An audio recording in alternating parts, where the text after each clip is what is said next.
Hello everyone and welcome to Devi की angel 1212। तो आज की इस रीडिंग में हम देखने वाले हैं कि आप लोगों की शादी कब तक हो सकती है। वो कौन कौन सी एनर्जीज है जो इस वक्त आपको ब्लॉक कर रही है आपकी शादी को मैनिफेस्ट होने से।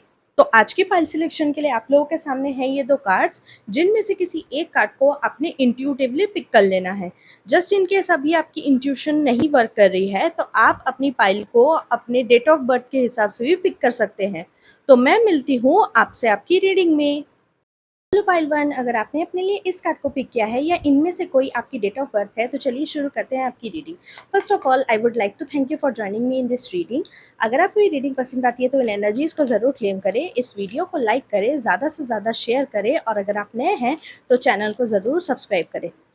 ये एक जनरल रीडिंग है तो जो भी मैसेजेस आपसे रेजोनेट होते हैं आप उन्हें ले लें और जो नहीं रेजोनेट होते हैं उन्हें आप जाने दें। तो हम सबसे पहले देखने वाले हैं कि आपके और आपकी फ्यूचर स्पाउस की एनर्जीज टुवर्ड्स मैरिज इस वक्त क्या बनी हुई है। फिर हम देखेंगे कि कौन कौन सी वो ब्लॉकेजेस हैं जिनकी वजह से आपकी शादी नहीं हो पा रही है। और फिर हम टाइमिंग भी चेक करेंगे कि आपकी शादी कब तक हो सकती है और हम कुछ रेमेडीज़ भी यहाँ पे चैनल करने की कोशिश करेंगे जो कि आपकी शादी को जल्द से जल्द मैनिफेस्ट करने में आपकी हेल्प कर सकती है। तो सबसे पहले हम देखेंगे आपकी एनर्जीज टुवर्ड्स योर मैरिज, और ये रही आपके फ्यूचर स्पाउस की एनर्जीज टुवर्ड्स मैरिज। तो आपकी एनर्जीज के हिसाब से मुझे ऐसा यहाँ पे दिख रहा है कि हो सकता है आपका रिसेंट में किसी तरह का कोई हार्ट ब्रेक हुआ हो। ये हार्ट ब्रेक किसी इमोशनल कनेक्शन में हो सकता है, जैसे कि हो सकता है आपका रिसेंट में ही ब्रेकअप हुआ है, इसीलिए आप मैरिज को लेकर के थोड़े से स्केप्टिकल हो रहे हो सकता है आपने जिस रिलेशन में अभी आप थे उस रिलेशन में आपने मैरिज तक की प्लानिंग कर ली थी, लेकिन कहीं ना कहीं आपके पार्टनर की वजह से आपको धोखा मिला या किसी कंडीशन की वजह से आपको उस पार्टनर से कहीं ना कहीं सेपरेट होना पड़ा। किसी तरह का ब्रेकअप वाला सिचुएशन मुझे यहाँ पे दिख रहा है जिस वजह से आपका हार्ट ब्रेक हुआ हो सकता है। या फिर ऐसा भी हो सकता है कि आप अपने करियर में किसी तरह का हार्ट ब्रेक इस वक्त झेल रहे हो। ये कैसा हार्ट ब्रेक हो सकता है कि आप किसी प्रोजेक्ट के लिए या किसी वेंचर के लिए बहुत ज़्यादा तैयारी कर रहे थे, लेकिन आपको कहीं न कहीं उस वेंचर के लिए या तो फंडिंग नहीं मिली या तो उस प्रोजेक्ट का क्रेडिट आपसे छीन लिया गया, या तो कहीं न कहीं वो प्रोजेक्ट जो था वही आपसे किसी तरह से छीन लिया गया। या ऐसा भी हो सकता है कि आपको किसी तरह से डिफेम किया हो गया हो अपने वर्क प्लेस में, या आपको किसी तरह से गलत ठहराया गया हो आपके वर्क प्लेस पे, जिसका इफ़ेक्ट आपके हार्ट पे, आपके हार्ट चक्रा पे और आपके मेंटल हेल्थ पर बहुत बुरा असर पड़ा है। जिस वजह से जो आपका पीस ऑफ माइंड है वो कहीं न कहीं लॉस्ट हो चुका है। आपने हो सकता है सोचा होगा जब आपका करियर सेट हो जाएगा या फिर जब आपको ये प्रमोशन मिल जाएगा, तब आप शादी के बारे में सोचने वाले थे, या ऐसा कुछ मुझे यहाँ पे सिनेरियो नज़र आ रहा है। बट ऐसा कुछ हुआ होगा कि मेबी क्योंकि आपका हार्ट ब्रेक हो गया इसीलिए आपका ध्यान मैरिज के ऊपर से इस वक्त पूरी तरह से हट चुका है। आपका अभी ध्यान है कि आप कैसे अपने जो करियर है उसको कहीं ना कहीं सेट कर सको। फॉर योर फ्यूचर स्पाउस मुझे ऐसा दिख रहा है कि आपके जो फ्यूचर स्पाउस हैं वो इस वक्त अपने करियर को लेकर के बहुत ज़्यादा फोकस्ड हैं। कहीं ना कहीं वो अपना नाम बनाने की कोशिश कर रहे हैं अपने करियर में, किसी तरह की विक्ट्री पाने की कोशिश कर रहे हैं, किसी तरह का कोई सीट ऑफ पावर पाने की कोशिश कर रहे हैं, जहाँ उनको जाकर के ऐसा लगता है कि उनका हार्डवर्क जो है वो कहीं ना कहीं पेड ऑफ हो जाएगा। जब तक उनको ये सीट ऑफ पावर नहीं मिल जाती, जब तक उनका करियर सेट नहीं हो जाता, तब तक वो शादी को लेकर के इस वक्त कुछ भी नहीं सोच रहे हैं। हो सकता है कि आपके फ्यूचर स्पाउस थोड़े से ट्रेडिशनल ख़यालात वाले हो, या उनकी फैमिली जो है वो काफ़ी ट्रेडिशनल सोच विचार वाली हो, मेंटालिटी वाली हो, जो सिर्फ अरेंज मैरिज पर ज़्यादा भरोसा करती है, लव मैरिज पर उनको उतना भरोसा नहीं है। इसीलिए वो कहीं न कहीं मैरिज को मैनिफेस्ट नहीं कर रहे हैं। वो ये सोच रहे हैं कि उनके जो परिवार वाले हैं उनकी मैरिज का जो ख़्याल है वो ये सारी चीज़ें का ख़्याल रख लेंगे। उन्हें मैरिज के बारे में सोचने की ज़रूरत नहीं है, इसीलिए इस वक्त वो अभी अपने करियर पर ज़्यादा ध्यान दे रहे हैं। कुछ लोगों के केस में उनके फ्यूचर स्पाउस जो हैं वो पर्सनल ग्लो अप पे या पर्सनल डेवलपमेंट में इस वक्त अपना ध्यान दे रहे हैं, ताकि वो अपनी पावर में स्टैंड कर सके। और कहीं ना कहीं जो लोग भी जिनके भी फ्यूचर स्पाउस अगर लव मैरिज करना चाहते हैं, तो उनको भी कहीं न कहीं कॉन्फिडेंस लाना पड़ेगा अपने अंदर, ताकि वो अपने लिए एक्सप्रेसिव हो सके और अपने वैल्यू को दूसरों के सामने रख सके, अपनी बात को दूसरों के सामने रख सके। तो उसके लिए वो कहीं न कहीं अपने ऊपर मेहनत कर रहे हैं। कहीं न कहीं वो फाइनेंसेस को भी इस तरह से बना रहे हैं, ताकि अगर जस्ट इन केस उन्हें अपने स्पाउस के साथ में अगर घर से बाहर जा कर के किसी दूसरे घर में जा कर के रहना पड़े, अपने परिवार से दूर, अपनी फैमिली से दूर, तो वो उस चीज़ को भी सपोर्ट कर सकें, जहाँ उन्हें अपने पेरेंट्स से कोई हेल्प माँगने की ज़रूरत ना पड़े। तो इसी चीज़ की कहीं न कहीं वो तैयारी करते हुए नज़र आ रहे हैं। तो अब हम देखेंगे कि आपके मैरिज को लेकर के ब्लॉकेजेस क्या-क्या निकल कर के आ रहे हैं यहाँ पे। ओके, सबसे पहला कार्ड है हमारे पास प्लूटो का, second we have the karma, third we have union and fourth we have attract. Okay, कुछ ऐसी चीज़ें हैं, कुछ ऐसी बातें हैं, जो कि कहीं न कहीं मुझे ऐसा लग रहा है कि आपको या आपके फ्यूचर स्पाउस को लेट गो करने में दिक्कत आ रही है। कहीं न कहीं कुछ ऐसा सिचुएशन बना हुआ है यहाँ पे, जहाँ पे पावर स्ट्रगल बहुत ज़्यादा है। अपनी पावर में कहीं न कहीं आप दोनों ही स्टैंड नहीं कर पा रहे हो। जितना कॉन्फिडेंस आपको चाहिए किसी शादी में जाने के लिए या किसी रिलेशनशिप को मैनिफेस्ट करने के लिए, वो कहीं न कहीं आपको मिल नहीं पा रहा है। कहीं न कहीं मुझे ऐसा दिख रहा है कि आप लोगों में से बहुत सारे लोगों का यहाँ पे भरोसा टूटा हुआ हो सकता है, किसी पार्टनर की वजह से या किसी करियर टाइप की किसी सिचुएशन की वजह से, जिस चीज़ को, जिस बैड एक्सपीरियंस को आपको लेट गो करने में दिक्कत आ रही है। ये सिचुएशन कहीं न कहीं आपके लिए एब्रप्टली एंड हुई है, जहाँ आपको सोचने समझने का मौका नहीं मिला और आप सही तरह से फ़ैसला नहीं कर पाए। इसी वजह से आप कहीं न कहीं उस चीज़ को पकड़ के बैठे हुए हो, क्योंकि आपको ऐसा लग रहा है कि शायद आपके साथ में इनजस्टिस हुआ है। कहीं न कहीं यहाँ पे जो चीज़ें हैं, जो चॉइसेस का जो भार है, वो बहुत ज़्यादा आपके ऊपर, आपके मेंटल हेल्थ के ऊपर बहुत ख़राब पड़ा है, जिसकी वजह से आप सही चीज़ें अपनी लाइफ़ में नहीं ला पा रहे हो। जिस वजह से कहीं न कहीं आप बहुत ज़्यादा ड्रेन्ड भी खुद को महसूस कर रहे हो, एक सही लाइफ़ पार्टनर अपनी लाइफ़ में नहीं ला पा रहे हो और कहीं न कहीं अपनी एनर्जी में कहीं न कहीं टैप इन नहीं कर पा रहे हो। जो एनर्जीज़ आपको खुशी देनी चाहिए थी, जो एनर्जीज़ आपको पीसफुल महसूस करवानी चाहिए थी, जो एनर्जीज़ आपको ऑप्टिमिस्टिक फ़ील करवानी चाहिए थी, लेकिन वो चीज़ें यहाँ पे नहीं हो पा रही है, इसीलिए आप कहीं न कहीं फ्रस्ट्रेटेड हो और कहीं न कहीं बहुत ज़्यादा दुखी भी हो। ऐसे में आपके लिए रेमेडी के तौर पर यहाँ पे एक चीज़ है कि आपको कहीं न कहीं येलो कलर जो है, उससे आपको एसोसिएट करना चाहिए। जैसे अपने फूड में आपको येलो कलर का यूज़ ज़्यादा करना चाहिए, क्लोथिंग आपको येलो कलर की ज़्यादा से ज़्यादा वेयर करनी चाहिए, बिकॉज़ येलो कलर है हैप्पीनेस का, ऑप्टिमिज़्म का, न्यू आइडियाज़ का। अगर आपका मेंटल हेल्थ सही रहेगा, अगर आप हैप्पी रहोगे, तो ऑटोमेटिकली न्यू-न्यू आइडियाज़ जनरेट कर पाओगे। कहीं न कहीं आपका फ्रस्ट्रेशन जो है, वो धीरे-धीरे, धीरे-धीरे कम होने लगेगा। जो येलो कलर है, कहीं न कहीं ये जुपिटर के साथ भी एसोसिएटेड है। जुपिटर कहीं न कहीं स्टेबिलिटी लाने में हेल्प करता है, एक्सपेंशन करने में हेल्प करता है, अपने पावर में कॉन्फिडेंटली स्टैंड करने में आपको हेल्प करता है। इसीलिए आपको येलो कलर से ज़्यादा एसोसिएट करनी चाहिए। दूसरी चीज़ ये है कि येलो कलर के अलावा आप पिंक कलर का भी यूज़ कर सकते हो, क्योंकि पिंक कलर कहीं न कहीं आपके हार्ट चक्रा को हील करने में आपकी हेल्प करता है। आपको जो भी इमोशनल दुःख हुआ, उस चीज़ से आपको कहीं न कहीं बाहर निकलने में हेल्प करता है, आपको सेल्फ लव कराने में आपकी हेल्प करता है। तो आप येलो एंड पिंक, इन दोनों चीज़ों का या इन दोनों कलर्स का ज़्यादा से ज़्यादा आप इस्तेमाल कर सकते हो। तीसरी चीज़ ये है कि शुक्र का बीज मंत्र, जो प्लैनेट वीनस होता है, उसी प्लैनेट का बीज मंत्र का जाप आपको कम से कम 108 टाइम्स आपको करने की ज़रूरत है। फ्राइडेज़ को तो डेफ़िनेटली करने की ज़रूरत है, एंड रोज़ वाटर, उससे आपको कहीं न कहीं नहाने की ज़रूरत है।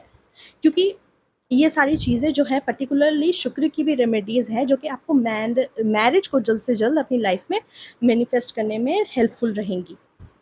तो अब हम देखते हैं कि आपकी लाइफ़ में आपकी मैरिज जो है, वो कब तक मैनिफेस्ट हो सकती है। देखते हैं कि आपका इस साल में मैरिज हो सकता है या अभी भी आपको टाइम लगेगा? ओके। मैरिज को लेकर के थोड़ी नेगेटिविटी तो है यहाँ।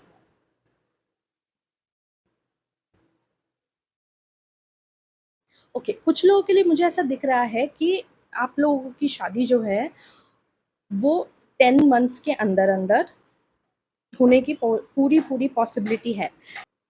कुछ लोगों के लिए मुझे ऐसा दिख रहा है कि जनवरी, फ़रवरी, मार्च, अप्रैल, यहाँ पे 12 मंथ्स, 1 साल की एनर्जीज़ यहाँ पे प्रोमिनेंट निकल के आ रही है। इस साल में आपकी शादी होना थोड़ा-सा डिफ़िकल्ट लग रहा है मुझे, बट येस, नेक्स्ट ईयर की जो एनर्जीज़ है वो यहाँ पे प्रोमिनेंट निकल के नज़र आ रही है। सो या that's all for today's reading. मुझे आप कमेंट सेक्शन में ज़रूर बताएं कि आपको ये रीडिंग कैसी लगी। इस वीडियो को लाइक करें, चैनल को जल्दी से सब्सक्राइब करके हमें ग्रो करने का मौका ज़रूर दें। तो मैं मिलती हूँ आपसे आपकी अगली रीडिंग में, तब तक के लिए thank you, take care and bye bye. Hello pile 2, अगर आपने अपने लिए इस कार्ड को पिक किया है या इनमें से आपकी कोई डेट ऑफ बर्थ है तो चलिए शुरू करते हैं आपकी reading. First of all I would like to thank you for joining me in this reading. अगर आपको ये रीडिंग पसंद आती है तो इन एनर्जीज़ को ज़रूर क्लेम करें, इस वीडियो को लाइक करें और ज़्यादा से ज़्यादा शेयर करें। और अगर आप नए हैं तो चैनल को जल्दी से सब्सक्राइब करें। ये एक जनरल रीडिंग है, तो जो भी मैसेजेस आपसे रेजोनेट हो उन्हें आप ले लें, जो रेजोनेट ना हो उन्हें आप जाने दें। तो हम तो उससे पहले देखने वाले हैं कि आपकी और आपकी फ्यूचर स्पाउस की मैरिज को लेकर के क्या एनर्जीज बनी हुई है। साथ ही साथ हम देखेंगे ब्लॉकेजेस जो आपकी मैरिजेस होने नहीं दे रही हैं, और हम देखने वाले हैं टाइमिंग्स कि आपकी शादी कब तक हो सकती है। फिर हम देखेंगे रेमेडीज़ भी जो आपको करनी चाहिए ताकि आप अपनी मैरिज को जल्द से जल्द अपनी लाइफ में मैनिफेस्ट कर सको। सबसे पहले हम देखने वाले हैं आपकी एनर्जीज टुवर्ड्स मैरिज। ओके, सबसे पहले हमारे पास two of swords, second we have four of pentacles, third card we have king of wands. ये रही आपकी फ्यूचर स्पाउस की एनर्जीज टुवर्ड्स मैरिज।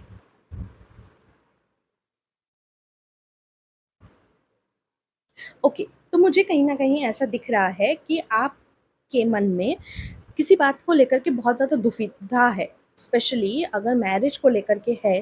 तो यहाँ पे मुझे ऐसा दिख रहा है कि आपको अपनी मैरिज को लेकर के ही बहुत ज़्यादा कन्फ्यूजन्स है। हो सकता है आपकी लाइफ में किसी तरह का कोई प्रॉस्पेक्ट्स आए हों, जिनको आप हाँ बोलो कि ना बोलो, आपको ये चीज़ समझ में नहीं आ रही है। और ये जो दुविधा है, ये इस दुविधा में कहीं न कहीं आपने ही खुद को डाला है।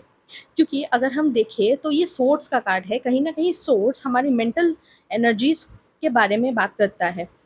तो कहीं न कहीं मुझे ऐसा दिख रहा है कि आपको सिवियर कन्फ्यूज़न है बिटवीन 2 चॉइसेस और मल्टीपल चॉइसेस। कहीं न कहीं मुझे ऐसा ये भी दिख रहा है कि आपकी जो फाइनेंशियल कंडीशंस हैं, वो इस टाइम पर कहीं न कहीं अच्छी नहीं है, जो कि आपकी मैरिज को सपोर्ट कर सके ऐसी नहीं बनी हुई है। आप काफ़ी स्टिंजेंट हो रहे हो अपनी मनी को लेकर के। कहीं न कहीं आप अपनी पावर में भी स्टैंड नहीं कर पा रहे हो। कहीं न कहीं खुद को बोल्ड एंड कॉन्फिडेंट महसूस नहीं कर पा रहे हो टुवर्ड्स मैरिज। इसी वजह से कहीं न कहीं आपको ये कन्फ्यूजन्स बहुत ज़्यादा आ रहे हैं। हो सकता है ये कन्फ्यूजन आपके प्रॉस्पेक्ट्स को लेकर के हो, या फिर ऐसा हो सकता है कि आप शादी करें या ना करें। Is marriage really for you और नॉट? आप उसके लिए भी बहुत ज़्यादा यहाँ पे कन्फ्यूज़्ड होते हुए मुझे यहाँ पे नज़र आ रहे हो। अगर आपकी फ्यूचर स्पाउस की एनर्जीज़ को अगर हम देखें मैरिज को लेकर के, तो मुझे ऐसा दिख रहा है कि कहीं न कहीं वो काफ़ी ज़्यादा हर्ट हैं किसी बात को लेकर के। उनकी भी लाइफ़ में ज़्यादा से ज़्यादा मेंटल क्लैरिटी मुझे यहाँ पे नज़र नहीं आ रही है। और मेंटल क्लैरिटी के साथ-साथ वो फाइनेंशियली भी इतना ज़्यादा स्टेबल नहीं है। अगर वो शादी करना भी चाह रहे हैं तो कहीं न कहीं वो अपनी लोनलीनेस से बाहर निकलने के लिए शादी करना चाह रहे हैं, ना कि इसलिए ताकि आप और वो मिलकर के किसी तरह की कोई रिस्पॉन्सिबिलिटी उठा सको, स्पेशली वो किसी तरह की रिस्पॉन्सिबिलिटी उठा सके, ऐसे माइंडसेट में वो अभी खुद को नहीं पा रहे हैं। जस्ट बिकॉज़ ही और she is lonely, that's why they want to get married, but that's not correct, right? तो कहीं न कहीं मुझे ऐसा दिख रहा है उनकी एनर्जीज़ में। वे चाहते हैं जल्द से जल्द उनकी शादी हो जाए, बट कहीं न कहीं वो बहुत ज़्यादा उलझे हुए हैं अपने ख़्यालों में, और कहीं न कहीं वो मैरिज को मैनिफेस्ट करने के लिए भी इस वक़्त तैयार नहीं है। कहीं न कहीं मुझे ऐसा भी दिख रहा है कि वो अपने फीलिंग्स को लेकर के भी ज़्यादा एक्सप्रेसिव नहीं है कि वो क्या चाहते हैं एग्जैक्टली शादी से या लोगों से, वो क्या चाहते हैं वो कहीं ना कहीं सही से कम्युनिकेट नहीं कर पा रहे हैं।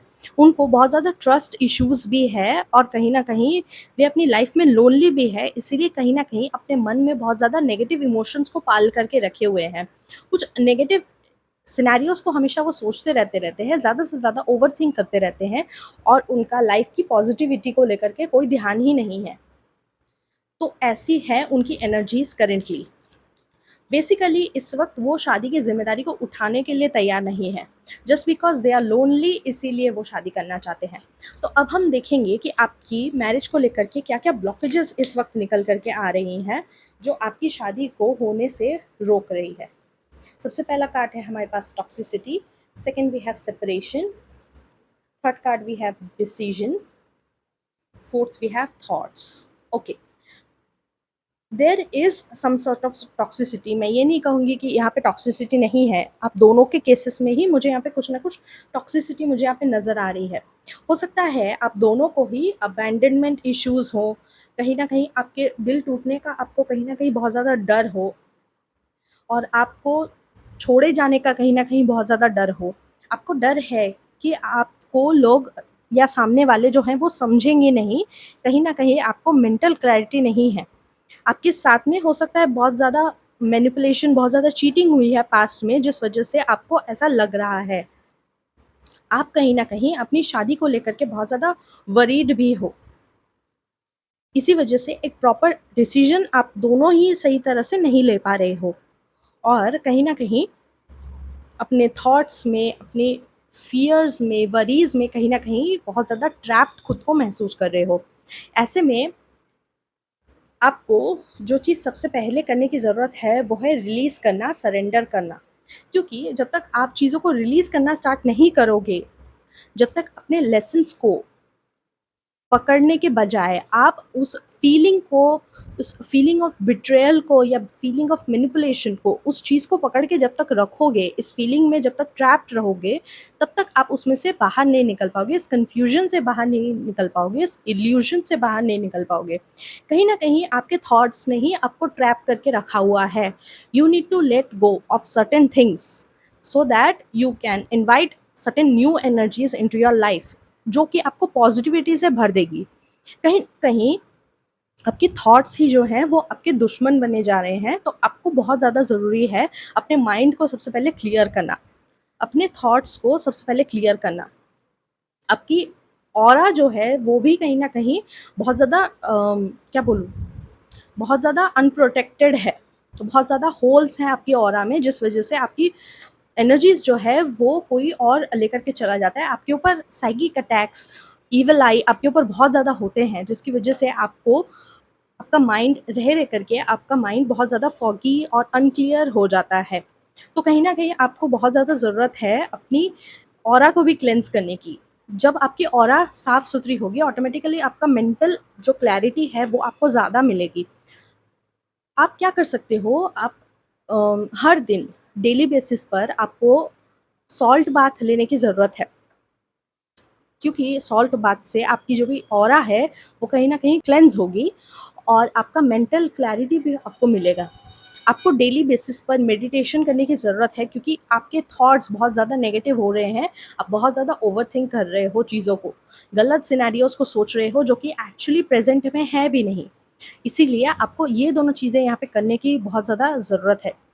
साथ ही साथ आपको फ्राइडेज़ को स्पेशली रोज़ वाटर से आपको नहाने की बहुत ज़्यादा ज़रूरत है, बिकॉज़ रोज़ वाटर कहीं न कहीं शुक्र ग्रह को रिप्रेज़ेंट करता है, वीनस ग्रह को रिप्रेज़ेंट करता है। इससे आपकी वीनस भी स्ट्रॉन्ग होगी और कहीं न कहीं आप सेल्फ लव में जाओगे और कहीं न कहीं मैरिज को आपको मैनिफेस्ट करने में आसानी होगी।